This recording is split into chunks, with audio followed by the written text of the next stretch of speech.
janvier 2000, Mathieu Chédid, que je connaissais à peine, m'a proposé de venir rencontrer Vanessa Paradis. Il avait une musique et ils n'arrivaient pas à trouver de texte dessus. Ils avaient essayé des choses, mais ils n'étaient pas satisfaits. Donc il y avait cette question des mots. Je venais de finir d'enregistrer mon disque Les Embellis. Et je m'étais posé la question des mots beaucoup dans ce disque. Alors voilà, c'était ça le préalable. J'ai donc écouté cette musique chez lui et j'ai trouvé ça vraiment très très très beau. Et ça me faisait bizarre parce qu'elle n'était pas encore arrivée. J'entendais sa voix qui faisait... Et dans ma tête, ça faisait déjà quelque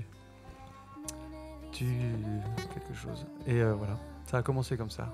Puis après, elle est arrivée, on a discuté. C'était assez distant et normal, quoi. Et les idées que je m'étais racontées dans le laps de temps avant qu'elle arrive, je les ai exposées rapidement. Elle m'a dit que c'était pas du tout ça qu'elle voulait. Et qu'elle, dans son idée, elle voulait un thème précis, quelque chose de précis. Elle voulait dire quelque chose de précis. Qu'elle trouvait pas les mots pour le dire, mais qu'elle savait ce qu'elle voulait dire. Et elle voulait parler des détails de la vie, des petits détails qu'on met en place dans sa vie pour que l'autre se sente aimé sans s'en rendre compte. Il ne faut pas qu'il se rende compte des détails, mais il faut qu'il sache qu'on l'aime. Il faut qu'il soit dans une atmosphère propice à ce que l'amour dure longtemps. Enfin, disons qu'elle voulait que cette chanson puisse lui ramener le bonheur qu'elle connaissait longtemps plus tard. Donc la chanson servait à ça. Et moi, ça tombait assez bien, en fait, par rapport à ma vie de l'époque. Et donc me voici avec ce pont qui me plaisait beaucoup, là, cette chose-là. C'est un refrain, mais c'est un pont surtout. Et donc voilà, je suis perplexe, je suis là avec mon sujet qu'elle aimait pas. Et bon, voilà, on finit de discuter, et puis elle se lève, et moi je me lève et je la regarde. Et je me dis que c'est une brindille, cette fille, mais vraiment, ça m'a sauté aux yeux.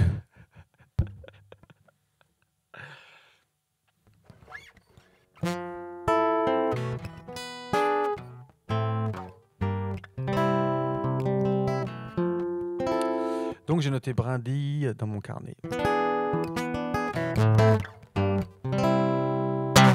Et puis aussi, j'étais vraiment dans les métaphores à cette époque-là. Je le suis moins maintenant, je me suis calmé. À l'époque, je voulais vraiment filer des métaphores. Alors, il y avait le foyer c'est le feu, blablabla. Donc voilà, ça tombait bien sur cette chanson-là. Le foyer, machin, donc les brindilles, le feu, plaf, pile. J'étais bon. Alors après, il fallait mettre ça dans l'ordre. Je l'attise, cet amour, les brindilles violettes.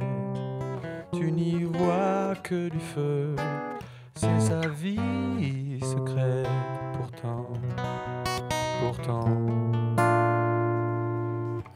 Voilà. Quand je la réécoute aujourd'hui, c'est pas moi que j'entends, vraiment. C'est quelque chose d'autre. C'est elle, évidemment. Et c'est pas mes petits problèmes que j'entends. Vraiment, j'entends un truc... Et ça tient beaucoup à ce qu'elle est, à ce qu'elle insuffle aux chansons et à la musique. Donc ça c'est... Ouais, je suis très, très, très heureux de ça. J'ai eu quelques autres expériences heureuses en écrivant pour d'autres artistes. Je trouve que cette chanson, elle est devenue assez populaire, mais c'est vrai que c'est une magie que j'adore revivre. Là, un des premiers chocs vraiment que j'ai eu, ça a été quand je suis allé la voir sur scène. Ça m'a remué. C'est quelque chose. Voilà comment le déclic de la chanson Pourtant s'est fait entre la magie, proprement parlée, de Vanessa Paradis et mon imagination que je secouais fort à l'époque parce que je voulais absolument faire un texte sur cette musique magnifique.